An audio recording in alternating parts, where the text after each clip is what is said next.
بسم اللہ الرحمن الرحیم۔ السلام علیکم ناظرین، پروگرام نئی سوچ کے ساتھ میں ہوں آپ کا میزبان افضال احمد۔ ناظرین، ہم نے پورے پاکستان میں تعلیم کو بہتر کرنے کے لیے ایک سلسلہ شروع کیا ہوا ہے۔ پچھلے پروگرام میں ہم نے جانا کہ پنجاب میں جو تعلیم کی صورتحال ہے وہ کیا ہے، اور آنے والے وقت میں ہم تعلیم کو کس طرح بہتر کر سکتے ہیں، اور نئے منصوبے کون کون سے جاری ہیں، اور کہاں کہاں کوتاہیاں کی گئی ہیں جس کی وجہ سے پنجاب میں بھی تعلیمی بحران پیدا ہو گیا تھا۔ لیکن پنجاب کی صورتحال باقی جو صوبے ہیں ان سے بہتر ہے، تو پاکستان کا سب سے بڑا صوبہ اور اہم صوبہ جو ہر لحاظ سے کمپلیٹ ہے، لیکن تعلیم وہاں بالکل ناقص ہے۔ جی، میں بات کر رہا ہوں صوبہ بلوچستان کی۔ بلوچستان جو ہے اس میں ہم بات کریں گے کہ وہاں پر تعلیم کی صورتحال کیا ہے۔ ہم پہلے اس میں بات کریں گے کہ وہاں پر جو بنیادی مسائل ہیں وہ بنیادی مسائل کیا ہیں، دوسرے سے میں ہم بات کریں گے تعلیم کے اوپر، اور تیسرے سے میں ہم بات کریں گے کہ بلوچستان میں تعلیم کے نظام کو ہم کس طرح بہتر کر سکتے ہیں۔ اسی حوالے سے ہمارے ساتھ ہوں گے ہمارے معزز مہمان گرامی جناب نور الحق صاحب، آپ سیکٹری ایجوکیشن بلوچستان ہیں۔ ہمارے جو دوسرے مہمان ہیں مولانا عبدالحق ہاشمی صاحب، آپ سابق امیر جماعت اسلامی ہیں، اور ہمارے جو تیسرے مہمان ہیں وہ محمد بقا کلندری صاحب، آپ سوشل میڈیا ایکٹیوسٹ ہیں، اور آج ہمارے اسٹوڈیو میں ہمارے معزز مہمان جناب خالد محمود انصاری صاحب، آپ بلوچ سوشل ورکر ہیں۔ سب سے پہلے خالد صاحب، میں آپ کا بہت مشکور ہوں کہ آپ نے اپنا قیمتی وقت نکالا اور پروگرام میں شرکت کی۔ بہت بہت شکریہ۔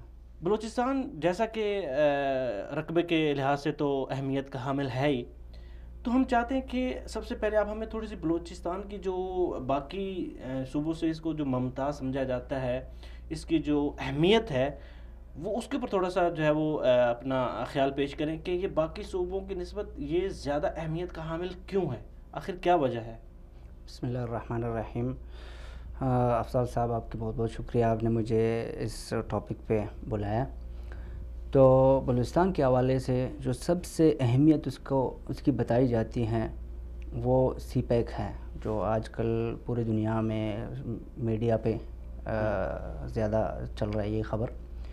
لیکن اگر حقیقت سے دیکھا جائے، بلوچستان میں سی پیک سے پہلے بھی کافی بھی ایسے معدنیات ہیں جس کی وجہ سے اس کی اہمیت کو بہت زیادہ بڑھا دیتا ہے۔ اگر اب اس کو بھی میڈیا پہ لایا جائے، اس کو اتنے ڈسکشن پہ اس کو لایا جائے، ڈسکس کیا جائے اس کو، تو یقیناً بلوچستان جو ہے بہت بڑے ذخائر کے حامل ایک صوبہ ہے۔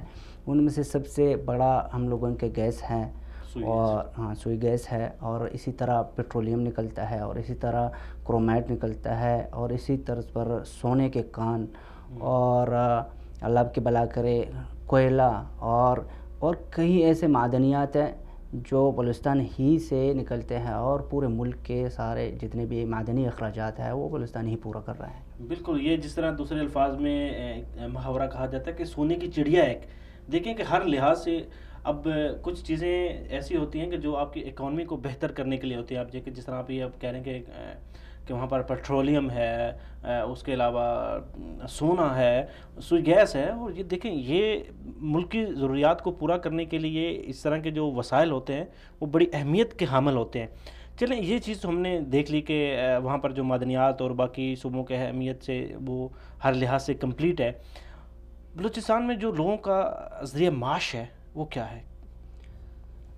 اللہ آپ کی بلا کرے، بلوچستان میں ذریعہ معاش بہت انتہائی زبون حالی کا شکار ہے۔ وہ بلوچستان کے لوگوں کے دو ہی ذریعہ معاش ہیں۔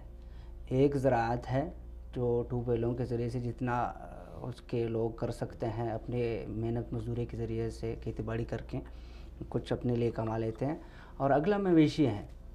زراعت اور مویشی کے علاوہ ان کے اپنے ذریعہ معاش کوئی اور ہے ہی نہیں۔ تو یہ دو ایسے چیز ہیں جو بلوچستان کے لوگوں کے ضروریات پورا کر رہے ہیں۔ تو اب باتیں ہم جو سوسائٹی کے مسائل ہیں، جو بیسک مسائل ہیں جو لوگوں کے اندر، جو یہ تو ظاہری بات ہے کہ غربت پاکستان پورے پاکستان میں ہے، پوری دنیا میں ایسا کوئی ملک نہیں ہے کہ جہاں غربت نہیں پائی جاتی، لیکن یہ تو ایک ہم کہہ سکتے ہیں کہ یہ ایک ایسا فیکٹر ہے کہ جس میں واقعی جو ہے بلوچستان وہ کمزور ہے۔ باقی ایسے کون کون سے مسائل ہیں جو وہاں کی جو عوام ہیں ان کو برداشت کرنے پڑ رہے ہیں؟ سر، سب سے بڑا جو مسئلہ بلوچستان اب تک اس سے گزر رہا ہے وہ امن کے ہیں۔ امن کی صورتحال بلوچستان میں انتہائی خراب ہے، انتہائی خراب ہے۔ یقیناً آپ کئی لوگوں سے اس حوالے سے بات کر چکے ہیں۔ میں خود کوئٹہ سے بلانگ کرتا ہوں، تو ہم اس حالت میں کوئٹہ میں اپنے گھر سے نکلتے ہیں تو ہمیں امید نہیں ہوتی کہ ہم واپس گھر پہنچ پاتے ہیں کہ نہیں پاتے ہیں۔ جیسے کہ چودھری نثار صاحب جس وقت وزیر داخلہ تھا، تو وہاں پہ ایک دھماکہ ہوا اور اس میں بڑے لوگ آئے اور اس میں اجلاس ہو گئے اور اس حوالے سے اس کے اسباب ڈھونڈنے لگے، تو وہاں کی جو رپورٹ پیش ہوئی کہ بھائی یہ ایسے واقعات ہو رہے ہیں اور اس کے سدباب نہیں ہو پا رہا، اس کی وجہ کیا ہے اور ہمیں اور بھی چیک پوسٹ دیے جائے۔ تو چودھری نثار کو جو رپورٹ ملی، اس نے کہا کہ 4 کلومیٹر پہ چیک پوسٹ تو لگی ہوئی ہیں، اب آپ لوگوں کو مزید کیا چاہیے کہ ہر کلومیٹر پہ آپ لوگوں کو چیک پوسٹ مل جائے۔ تو یعنی بلوچستان کے حوالے سے اگر دیکھا جائے، سب سے بڑا جو ایشو ہے، سب سے بڑا جو پریشانی ہے بلوچستان کے لوگ اس سے گزر رہے ہیں، وہ امن کی صورتحال ہے، انتہائی خطرناک صورتحال ہے، اور ہم دعا کرتے ہیں کہ اللہ کرے کہ آنے والے دنوں میں ٹھیک ہو جائے۔ جی ٹھیک ہو جائے۔ ابھی ہمیں جوائن کیا ہے نور الحق صاحب نے، سیکرٹری ایجوکیشن بلوچستان ہے۔ السلام علیکم سر۔ وعلیکم السلام ورحمۃ اللہ۔ سر بہت شکریہ کہ آپ نے اپنا قیمتی وقت نکالا اور پروگرام میں شرکت کی۔ سر آج ہم بات کر رہے ہیں بلوچستان میں تعلیم کی صورتحال۔ تو سر آپ کیا سمجھتے ہیں کہ بلوچستان میں بہت سارے مسائل ہیں، غربت بھی ہے اور اس کے علاوہ صحت کے مسائل ہیں، سیکورٹی کے مسائل ہیں، ان سب کے اوپر بھی ہم بات کریں گے، لیکن سب سے پہلے ہم یہ جاننا چاہیں گے کہ وہاں پر جو تعلیم کی صورتحال ہے وہ کیسی ہے؟ جی بالکل، جو آپ نے خود بھی کہا کہ غربت کی جو مسائل آپ نے بتایا، ان سب کا جو جڑ ہے وہی تعلیم کا نہ ہونا۔ اس میں تعلیم نہیں ہوگی، علم نہیں ہوگی تو جہالت بھی ہوگی، جہالت ہوگی تو پھر غربت بھی ہوگی، غربت ہوگی تو پھر دہشت گردی اور دوسرے جو جرائم ہیں اور مطلب ہر حوالے سے کہیں کہ دنیا کے حوالے سے مسائل آ جاتے ہیں، وہ سارے اس میں شامل ہو جاتے ہیں۔ جی ایک حقیقت ہے کہ تعلیم ہی سب کچھ جو مسائل کا حل ایک پیش کر لیتا ہے، تو تعلیم اور علم اور کم صحیح معنوں میں علم کے ذریعے سے۔ تو سر یہ باقی جو پورے صوبے میں جس طرح پنجاب کو دیکھا جائے، پنجاب کی جو تعلیم ہے وہاں پر بہت ساری تبدیلیاں لائی گئی ہیں، تعلیم کو بہتر کرنے کے لیے ٹیکنالوجی کا استعمال کیا جا رہا ہے، لیپ ٹاپ دیے جا رہے ہیں وغیرہ وغیرہ، لیکن بلوچستان جو ہے وہاں پر جو زیادہ تر مسائل ہیں وہ یہی مسائل ہیں کہ وہاں پر جو بلڈنگز ہیں جو اسٹوڈنٹ کے لیے وہ بلڈنگز نہیں ہے، فرنیچر کا بہت بحران ہے، اور اس کے علاوہ ایسی بہت ساری چیزیں ہیں جس کی وجہ سے جو تعلیمی بحران ہے اس میں اضافہ ہوتا جا رہا ہے۔ تو سر اس بارے میں کیا کہیں گے؟ بالکل، اصل میں بلوچستان میں تقریباً ہمارے 13,000 کے قریب سارے اسکول ملا کر، یعنی پرائمری مڈل اور ہائی ملا کر سارے اسکولس ہیں۔ تقریباً 115 کے قریب ہمارے کالجز ہیں، انٹر کالج ڈگری کالجز ہیں۔ جو آپ نے فرمایا کہ لیپ ٹاپ اور جو ٹیکنالوجی ہے یہ بلوچستان میں بھی ہو رہا ہے الحمدللہ، کہ 10,000 لیپ ٹاپس چیف منسٹر اسکیم کے تحت تقسیم ہونے شروع ہو رہے ہیں۔ اسی طرح ٹیکنالوجی کا بھی ہم استعمال کر رہے ہیں، جس کو RTSM یعنی کہ ریئل ٹائم مانیٹرنگ سسٹم ہے، جو کہ ہر بلوچستان کے تمام اضلاع میں ہمارے پھیلے ہوئے ہیں۔ RTSM کوآرڈینیٹر جو کہ جڑتے ہیں اور فیلڈ سے اپنا کرتے ہیں، اور حاضری اور اسٹوڈنٹس کی حاضری اور ٹیچرس کی حاضری بھی ہمیں بھیج دیتے ہیں، جو کہ ہمارا پورے ویب سائٹ ہے جس لائیو دیکھا جا سکتا ہے۔ تو یہ ہے، لیکن جو مسئلہ ہے وہ یہ ہے کہ چونکہ بلوچستان میں شروع سے تعلیم مطابق 13,000 اسکول بھی ناکافی ہیں، ایریا طور پر بڑے ایک دوسرے سے کافی دور ہے، ایک گاؤں دوسرے گاؤں سے، ایک گاؤں میں اسکول نہیں ہے تو سمجھتے ہیں کہ اس اسکول اس علاقے میں تعلیم نہیں ہے، اور کچھ ایکسس جو ہے یعنی کہ پہنچنا دوسرے علاقے میں مشکل ہوتا ہے۔ تو یہ ہمارے پاس ایک چیلنج بہت بڑا ہے جس کو انشاءاللہ ہم دیکھیں گے۔ دوسرا جو بڑا ہے کہ ہم سیکنڈری لیول پر یعنی کہ جو ہمارے ہائی اسکول ہے تقریباً 1,000 کے قریب ہیں جو کہ ناکافی ہیں، اور بہت بچے ڈراپ آؤٹ ہو جاتے ہیں جو پرائمری یا مڈل تک پہنچ جاتے ہیں ان کی پڑھائی کرنا ہونے کی وجہ سے۔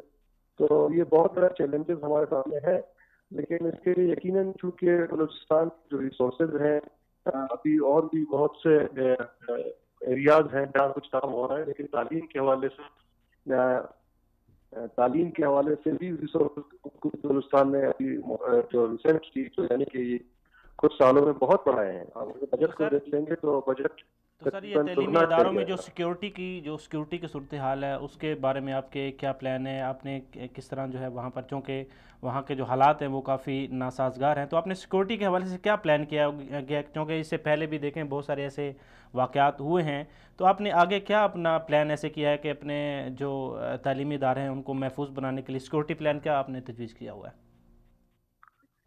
سیکیورٹی کے حوالے سے تو جو گورنمنٹ کے تھے کافی جگہوں پہ جو کوئی چاہے بنا ہے کوئی اور چیز کرنا تھا تو وہ بھی ہو چکا ہے، مکمل کیے جا چکے ہیں. پرائیویٹ اسکولس کو بھی کہا گیا تھا کہ سیکیورٹی کیمراز اور اس طرح کی چیزیں مطلب اپنا وہ کر دیں. جو پاسبل تھا، جو ممکن حد تک تھا، وہ سارے اقدام ہم نے لیے. آپ کیا سمجھتے ہیں کہ بلوچستان میں جو تعلیم کا بحران تھا وہ ابھی 2018 چل رہا ہے، تو آپ کیا سمجھتے ہیں کہ 2020 تک یہ بحران جو ہے وہ کتنا کم ہو جائے گا؟ جی بالکل. سلسلے میں حکومت بلوچستان نے ہم تعلیم کے حوالے سے ایک 5 سالہ سیکٹر پلان یا منصوبہ تیار کیا ہے جو 2013 سے 2018 تک کا، اور اب آگے جو ہے ہم پہلے انشاءاللہ اسی کی کنٹینیوشن یا اسی کے تسلسل میں دوسرا اپنا پلان بنا 2018 سے 2023 تک کا. تو 2013 سے 2018 تک کا پلان تھا وہ کافی حد تک ٹھیک ہے. میں مانتا ہوں مکمل طور پر ہم اچیو نہیں کر سکے، اتنے ریسورسز بھی نہیں تھے، لیکن بہت حد تک ہم نے اہداف جو تھے ہمارے ہم نے اپنے کر لیے تھے، مکمل کر لیے تھے. تو چیلنج بہت بڑا ہے، لیکن حکومت بلوچستان کی اس وقت بھی جو ٹاپ پریورٹی ہے وہ تعلیم ہی ہے. اور اس وقت منسٹر نے کہا ہے کہ تعلیم کا ہم جتنا کر سکتے ہیں کر سکیں گے، لیکن میں نے کہا کہ چیلنج بہت بڑا ہے اور اس پر دیکھتے نہیں، کیونکہ اگر ریسورس سارے ایک ہی سیکٹر میں موڑ دیے جائیں تو پھر باقی سیکٹر بھی رہ جاتے ہیں، کیونکہ اتنے لوگ بھی تعلیم پر بڑے ہوتے ہیں بہت جگہوں پر. تو سہولتیں چاہیے، بہت ضروری ہے. اب مثلا پنجاب میں پرائیویٹ سیکٹر بہت حد تک کر چکا ہے، کیونکہ پرائیویٹ سیکٹر بھی بہت حد تک ایک بوجھ اٹھا لیتا ہے. تو ہندوستان میں بھی ابھی تک اس لیول تک یا اس حد تک پہنچا دیں گے، لیکن آگے ہم یہ پلاننگ میں شامل ہے کہ پرائیویٹ پارٹنرشپ میں کوئی اسکیم لائی جائے اس چیز کو. سر یہ بات آپ نے بالکل ٹھیک کی کہ آپ کے جو ہے وہ سامنے ایک بہت بڑا چیلنج ہے، تو آپ کیا سمجھتے ہیں کہ اس چیلنج کو آپ نے ایکسیپٹ کیا، تو آپ کیا سمجھتے ہیں کہ اس سارے پروسیجر میں آپ کو کن کن مشکلات کا سامنا کرنا پڑ رہا ہے؟ جی بالکل. ایک بہت بڑا مسئلہ ہمارے سامنے ہے کہ علاقے ہمارے بہت دور دراز ہیں. مطلب جو ہمارا ٹیچر ہوتے ہیں اور زیادہ تر بھرتی کا جو نظام ہے، طریقہ کار ہے، وہ اپنا خاص کر SST یعنی کہ سیکنڈری لیول کے ٹیچر کی جو ہے اور ضلعی سطح یا اکاؤنٹس ہو جاتا ہے. تو ڈویژن کی سطح پر جو ریکروٹمنٹ ہوتی ہے سروس کمیشن کے تھرو، تو بہت سے جو انڈر ڈیولپڈ ایریاز ہیں، مثلا میں ایک مثال دے دوں، کلات ڈویژن ایک پورا بہت بڑا وسیع علاقہ ہے. مطلب خبر پختونخوا سے بھی تقریباً ہو جائے گا ایریا کو دیکھا جائے. تو اب اگر ایک ٹیچر کلاس سے شہر سے بھرتی ہوتی ہے یا خوددار کے شہر سے بھرتی ہے تو اس کے لیے ماشکل یا واران یا واٹر جانا مشکل ہو جاتا ہے. تو اس سلسلے میں ابھی منسٹر صاحب نے کہا ہے کہ جی ہم نیا ایک سسٹم لے کے آ جائیں تاکہ وہیں اگر کوئی ٹیچر میرٹ پہ اویلیبل ہو سکتا ہے تاکہ اسی پہ اپوائنٹ کیا جائے اور اس مسئلے کو حل کیا جا سکے. ایک یہ ہے. دوسرا سیکنڈری لیول کے جو اسکولس ہیں ہمیں تعداد بڑھانی پڑے گی، کیونکہ 10 لاکھ کے قریب ہمارے بچے سالانہ داخل ہو جاتے ہیں، جس میں سے 1 لاکھ آخر میں پرائمری جو ہے سیکنڈری لیول یعنی میٹرک لیول تک پہنچ جاتے ہیں، باقی 9 لاکھ رہ جاتے ہیں اس ٹائم پہ. تو یہ بہت بڑا چیلنج ہے کہ ہم کس طرح ان بچوں کو بھی سیکنڈری لیول پر پاس کیا جائے. کہ اب 25 ہے جو ہمارا آئین پاکستان کے تحت بھی ذمہ داری اسٹیٹ کی ہے کہ سیکنڈری لیول تک 16 سال جو 16 سال سے یعنی میٹرک لیول تک تعلیم پہنچایا جائے. تو یہ ہمارے پاس ایک بہت بڑے.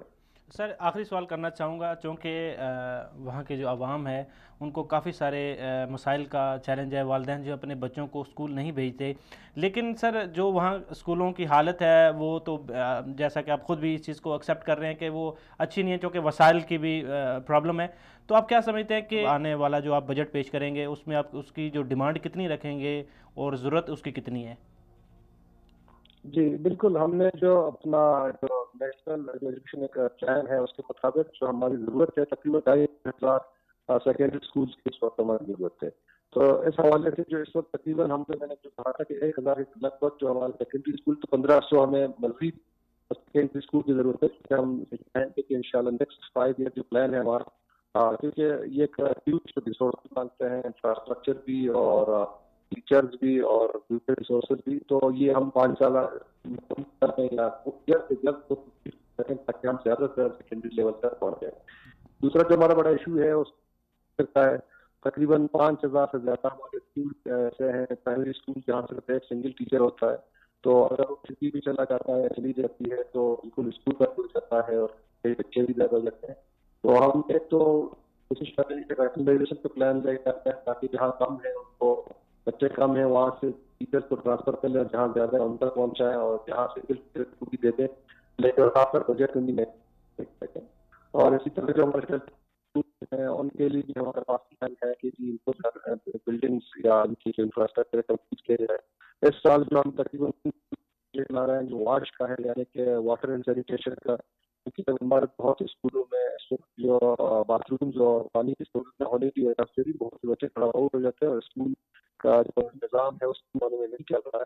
تو حکومت بلوچستان نے 1 ارب روپے رکھے ہیں فیس کے لیے، جو کہ انشاءاللہ ہم اگلے 1-2 سال تک کمپلیٹ کر لیں۔ کیا ایسا نہیں ہو سکتا کہ آپ جو ہے اپنا جتنا بھی ایجوکیشن سسٹم ہے اس کو آن لائن کیا جائے؟ تمام جو اسکول ہیں، چاہے وہ مڈل لیول کے ہوں چاہے وہ سیکنڈری لیول کے ہوں، تمام کی جو مانیٹرنگ ہے وہ آن لائن کی جائے۔ اس وقت میں نے کہا تھا کہ ہمارے پاس تقریباً 200 کے قریب RTSC کے جو ایسوسیٹس ہیں، ان کو ہم انشاءاللہ اگلے بجٹ میں ایک منظم، اس وقت اس کے ہمارا یونیسیف اور دوسرے پروجیکٹس کا سپورٹ بھی ہے، لیکن اس اگلے سال سے ہم انشاءاللہ اس کو آن کر لیں گے۔ تمام تقریباً 600 ہم نے کہا کہ ہم یہ اپنے ایسوسیٹس ہیں جو کہ اینڈرائڈ ڈیوائس کے ہاتھ میں ہوگا، ابھی بھی جو جاتے ہیں رپورٹ کرتے ہیں اسکول اور ٹیچر کا، تاکہ ہم کہتے ہیں کہ ہر مہینے کم سے کم ایک اسکول میں رپورٹ کر لیں۔ وہ پورا ہمارا سسٹم ہے، تو دیکھ سکتے ہیں بزنس کارڈ کا ٹیچر پر، تو آپ کو نظر آ جائے کہ آج اس مہینے میں کتنے رپورٹ ہو گئے اور کتنے ٹیچر آ سکتے ہیں۔ اور اس طرح ہمارے ڈسٹرکٹ ہوتے ہیں جو ساتھ بیٹھتے ہیں، اور جو ٹیچر ان کی بقایا تنخواہیں وغیرہ کاٹی جاتی ہیں اور ساری خزانے میں کراتی جاتی ہے۔ سر بہت شکریہ کہ آپ نے اپنا قیمتی وقت نکالا اور پروگرام میں شرکت کی۔ یہ ہمارے ساتھ تھے نور الحق صاحب۔ یہاں پر ظاہری بات ہے کہ جو عوام کے اندر جو سوچ ہوتی ہے وہ بڑی اہمیت کی حامل ہوتی ہے۔ اب اسکول جو ہیں ان کی حالت جس طرح ہے وہ تو سب کو ظاہری بات ہے، انہوں نے بھی اس چیز کا ایکسیپٹ کیا کہ وہاں پر جو بلڈنگ کی صورتحال ہے وہ اچھی نہیں ہے، بلڈنگ نہیں ہے، بچوں کو بیٹھنے کے لیے کمرے مہیا نہیں کیے گئے، بیچارے باہر جو ہے وہ اتنی دھوپ میں، بجلی بھی نہیں ہوتی اور درخت کے نیچے سائے کے نیچے بیٹھ کے پڑھ رہے ہوتے ہیں، ان کے پاس فرنیچر نہیں ہے۔ یہ دیکھیں یہ ساری ایک چیزیں ایسے مسائل ہیں کہ جس سے انکار نہیں کیا جا سکتا، جبکہ اس کو اگر ہم اس کے تھوڑا سا کمپیئر کیا جائے پنجاب کے ساتھ، تو پنجاب میں حالت کافی بہتر ہے، کم سے کم وہاں پر بلڈنگ تو موجود ہے۔ شاید کسی ایسے گاؤں میں یا جو دور دراز کے علاقے ہیں وہاں پر یہ مسائل ہوں، فرنیچر بھی اچھا دیا جاتا ہے، بکس بھی فراہم کی جاتی ہیں، لیکن یہاں پہ جو صورتحال ہے وہ تھوڑی سی مختلف ہے۔ وہ اس طرح سے ہے کہ فرنیچر بالکل نہیں ہے، چھت نہیں ہے، پینے کے لیے صاف پانی نہیں، پہلے تو پانی نہیں ہے، دوسری بات صاف پانی نہیں ہے، یہ سارے مسائل تو ہیں۔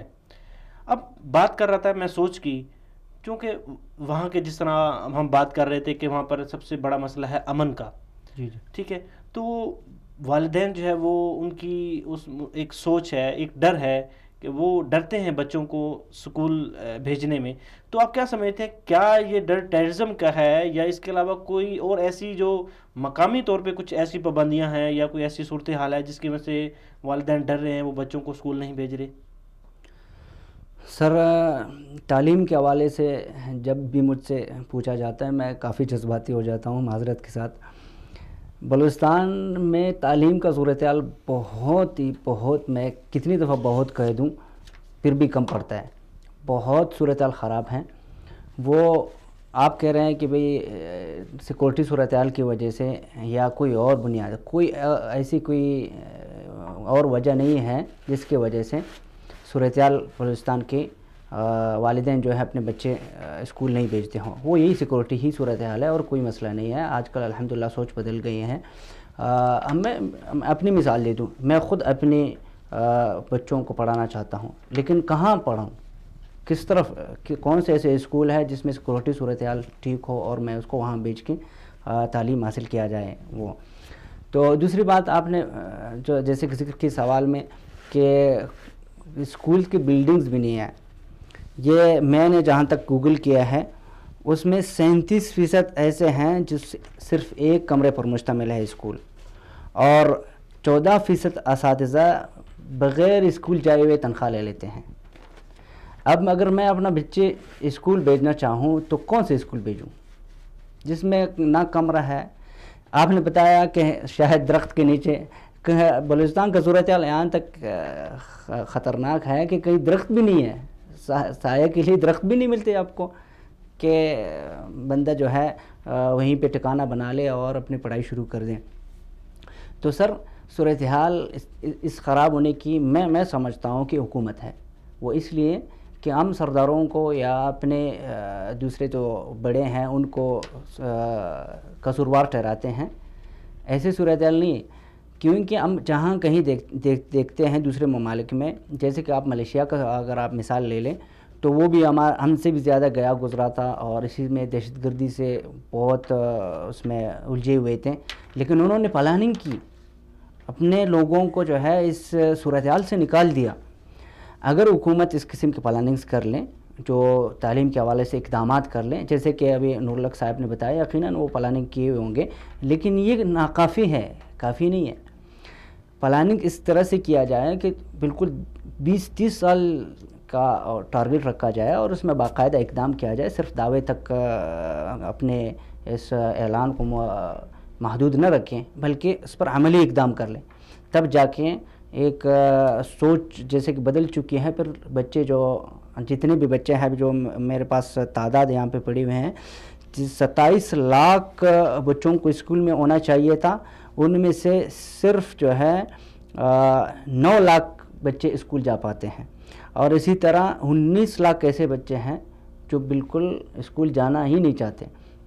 دوسری بات یہ ہے کہ اگر کہیں پہ اسکول ہے اور اساتذہ بھی تعینات کیے گئے ہیں، اور ابھی نور الحق صاحب بتا رہے تھے کہ بھئی بچے ہیں ہی نہیں، وہاں پہ تعداد کم ہے، نہیں، ایسی صورتحال نہیں ہے. کوئی بھی گاؤں ایسے ہے جہاں پہ بچے نہ ہوں، بچے تو ہے، یہ تو نیچرل ایک چیز ہے، بچے تو ہیں، لیکن وہاں کی صورتحال اس قدر بہتر ہونا چاہیے تاکہ والدین بھی متوجہ ہو یا خود بچے بھی اسکول جانے میں کچھ دلچسپی رکھیں.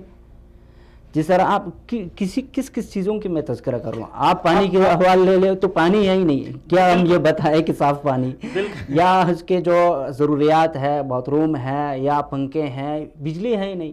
آپ آن لائن کی بات کر رہے تھے، میں تو یہاں تک کہتا ہوں کہ وہاں بجلی ہے ہی نہیں، اساتذہ کیسے؟ بالکل، یہ ایک نیچرل چیز ہے کہ دیکھیں وہاں جو ٹمپریچر ہوتا ہے، ٹھیک ہے، وہ بہت ہائی ٹمپریچر ہوتا ہے کہ نارمل دھوپ میں بیٹھنا یا ایون کمرے میں بھی بیٹھنا وہ مناسب نہیں ہوتا. ٹھیک ہے، انسانی جسم ہے وہ خاص ٹمپریچر پہ رہ سکتا ہے، اس کے وہ نہیں رہ سکتا. اب ظاہری بات ہے جب بچے ہیں، بچوں کو آپ ان کے مزاج کا یا کم سے کم جو ایک نارمل ماحول مہیا نہیں کریں گے تو آپ کیسے کہہ سکتے ہیں کہ ایک بچہ جو ہے وہ کلاس میں بیٹھا ہے اور گرمی سے اور پسینے سے شرابور ہے، اس کے مینٹلی طور پہ وہ کتنا ٹارچر ہو رہا ہوگا، وہ کیسے پڑھ سکتا ہے؟ یہ تو ایک نیچرل چیز ہے نا. دیکھیں یہ وہ بنیادی سہولیات ہیں کہ جو کسی بھی معاشرے میں ضروری ہوتی ہیں. اب ظاہر بات ہے کہ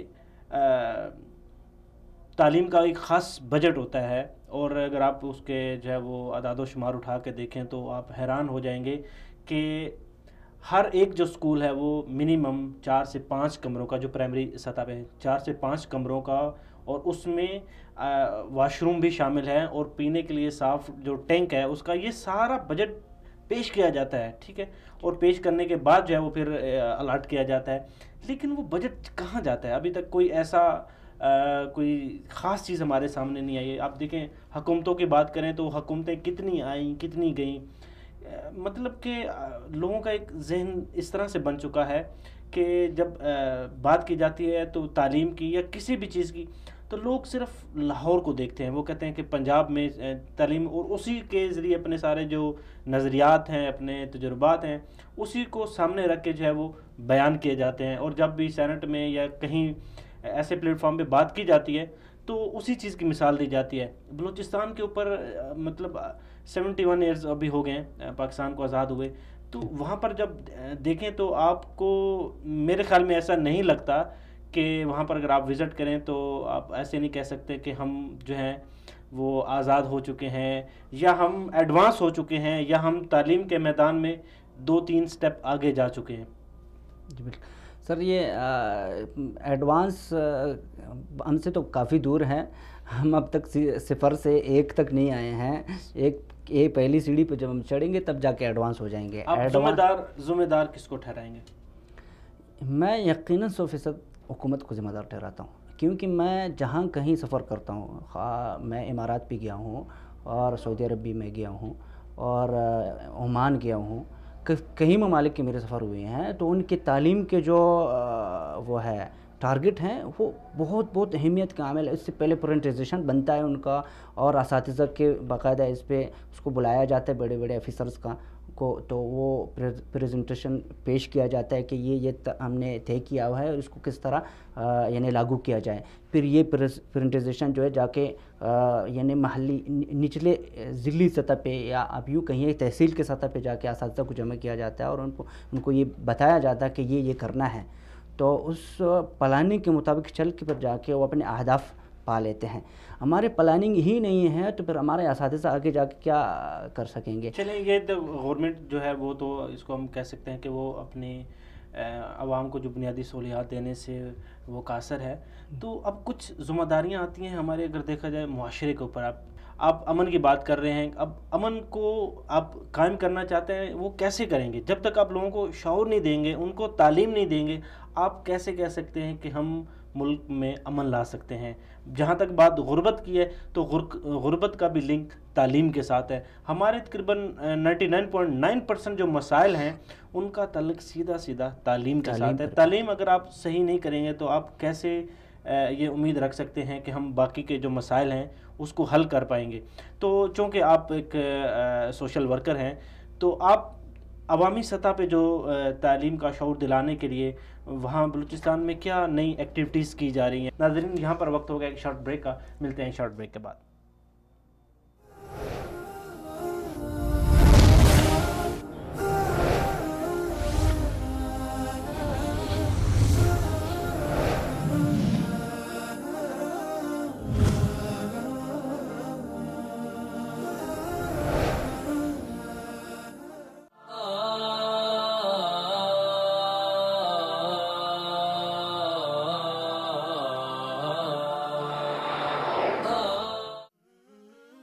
بلوچستان پاکستان کا سب سے بڑا صوبہ ہے. یہ کل پاکستان کا تقریباً 44% ہے. اس اعتبار سے یہ نصف پاکستان کہلانے کا مستحق ہے. پاکستان کے سمندر کا زیادہ تر حصہ صوبہ بلوچستان کے ساتھ لگتا ہے. اس کی آبادی پاکستان کے باقی صوبوں میں سب سے کم ہے. یہاں پاکستان کی 50 قیمتی دھاتوں میں سے 40 پائی جاتی ہیں. دنیا کا تیسرا بڑا سونے کا ذخیرہ یا کانیں بلوچستان میں پائی جاتی ہیں. دنیا کی 6 بڑی تانبے کی کان بلوچستان میں ہے. پھر بلوچستان میں یورینیم بھی ہے، ہیرے جواہرات بھی ہیں، دنیا کی سب سے گہری بندرگاہ بھی ہے. یہ معدنی ذخائر دنیا کے کسی بھی ملک کو کھربوں ڈالر دے سکتے ہیں. اپنے منفرد محل وقوع کے باعث اس کی جغرافیائی اہمیت میں بتدریج اضافہ ہو رہا ہے. یہ دنیا کے مغرب کو مشرق سے ملانے اور وسط ایشیا کے ذخائر توانائی کو مغربی منڈیوں تک پہنچانے کا مختصر راستہ فراہم کرتا ہے. اس کی طویل سرحدیں افغانستان اور ایران کے ساتھ ملتی ہیں. اللہ تعالیٰ نے سرزمینی بلوچستان کو بیش بہا معدنی دولت اور وسائل حیات سے سرفراز کیا ہے. ماہان اور میکنڈر کی تھیوری کے مطابق بلوچستان دنیا کے دل کا حصہ ہے. جس نے اس دل پر قبضہ کر لیا تو گویا اس نے دنیا کے جزیروں اور وسائل پر قبضہ کر لیا، اور جس نے دنیا کے جزیروں اور وسائل پر قبضہ کر لیا اس نے دنیا پر قبضہ کر لیا. اگر دیکھا جائے تو بلوچستان ایک ایسا ریگستان اور پہاڑی علاقہ ہے جہاں نہ پانی ہے، نہ کھانے کو خوراک عراق تو پھر کبھی روس بلوچستان پر قبضہ کرنا چاہتا ہے تو کبھی امریکہ، کبھی بھارت اپنے ناپاک عزائم کی تکمیل کے لیے دہشت گردی کر رہا ہے تو کبھی ایران اپنے کارندوں کے ذریعے یہاں کا امن غارت کر رہا ہے۔ اس کی وجہ صرف اور صرف بلوچستان کے معدنی وسائل اور اس کی اسٹریٹجک پوزیشن ہے۔ اس قدر اہمیت اور حساسیت رکھنے والے صوبے پر ریاست کی خصوصی توجہ ہونی چاہیے تھی، لیکن معاملہ اس کے برعکس ہے، اور شاید ریاست کی اسی بے رخی کی بنا پر بلوچستان میں وقتاً فوقتاً شورش اور اضطراب کی کیفیت دیکھنے کو ملتی ہے۔ اس اضطراب اور بدامنی کے کئی اسباب اور محرکات ہیں۔ بلوچستان کے علاقے سوئی سے معدنی گیس 1953 میں دریافت ہوئی۔ چند ہی برسوں میں یہ گیس لاہور، اسلام آباد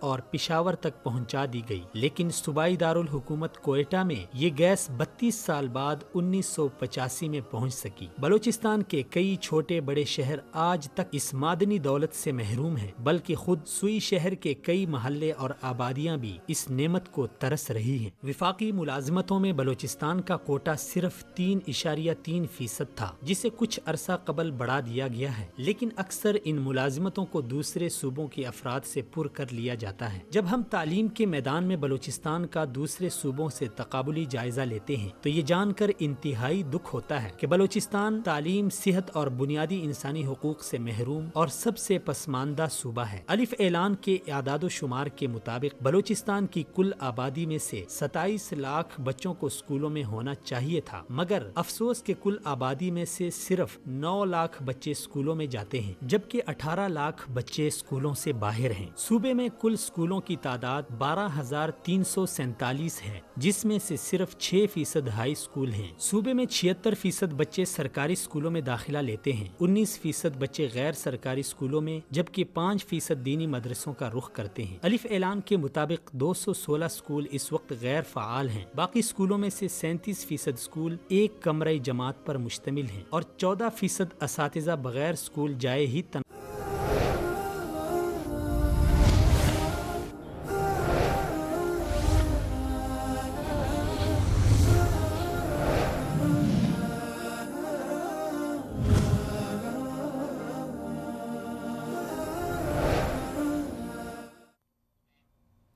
السلام علیکم ناظرین، آپ کو ایک بار پھر سے پروگرام میں خوش آمدید کہتے ہیں۔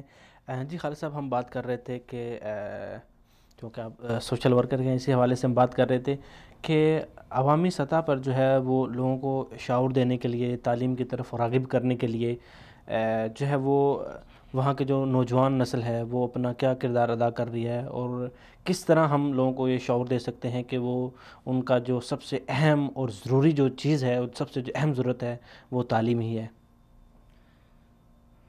اس حوالے سے سب سے اہم بڑی ذمہ داری تعلیمی شعور پیدا کرنے کے لیے وہ تو حکومت کی بنتی ہیں کہ وہ کانفرنسز کریں اور اسی طرز پر اساتذہ کو کچھ ترغیبی ایسے اس کا ٹریننگ ان کو دیا جائے، اور مزید اگر دیہی علاقے ہیں تو اس کے یہاں تک بھی کیا جا سکتا ہے کہ جو اساتذہ وہاں تعینات کی گئے ہیں وہ اس علاقے کے یا اس شہر کے یا اس چھوٹے گاؤں کے بڑے سے جا کے ملے اور ان کو ترغیب دے دے کہ جی ان کو ترغیب دے۔ معذرت کے ساتھ آپ کی بات یہاں کاٹنا چاہوں گا چونکہ ابھی ہمیں جوائن کیا ہے مولانا عبدالحق ہاشمی صاحب۔ السلام علیکم سر۔ جی وعلیکم السلام۔ سر بہت شکریہ کہ آپ نے اپنا قیمتی وقت نکالا اور پروگرام میں شرکت کی۔ سر آج ہم بات کر رہے ہیں کہ بلوچستان میں تعلیم کی صورتحال، جب حکومت اپنی کارکردگی نہیں دکھاتی یا وہ ناکام ہو جاتی ہے تو وہاں پر دوسرا آپشن ہوتا ہے اپوزیشن جماعتیں۔ تو سر چونکہ آپ کا تعلق جماعت اسلامی سے رہا ہے، تو آپ کیا سمجھتے ہیں کہ جو اپوزیشن جماعتیں ہیں وہ تعلیم کے لیے اور تعلیم کو بہتر کرنے کے لیے اور عوام کو تعلیم کی طرف راغب کرنے کے لیے ان کی کیا کوششیں رہی ہیں اور کیا کوششیں ہونی چاہیے کہ بلوچستان میں تعلیم کو عام کیا جائے؟ جی جی، بسم اللہ الرحمن الرحیم۔ آپ کا بہت شکریہ جی کہ آپ نے بہت اہم موضوع کے اوپر اس وقت گفتگو کی ہے۔ اصل میں بلوچستان کے اندر تو حکومتوں کا فیلئر رہا ہے تعلیم کے حوالے سے، اور جس طرح سے لوگوں کو راغب کرنا چاہیے اور بچوں کی تعلیم کے لیے ایک شوق کا پیدا کیا جانا ضروری محسوس ہوتا ہے، اس طرح سے حکومتوں نے اپنا کردار ادا نہیں کیا۔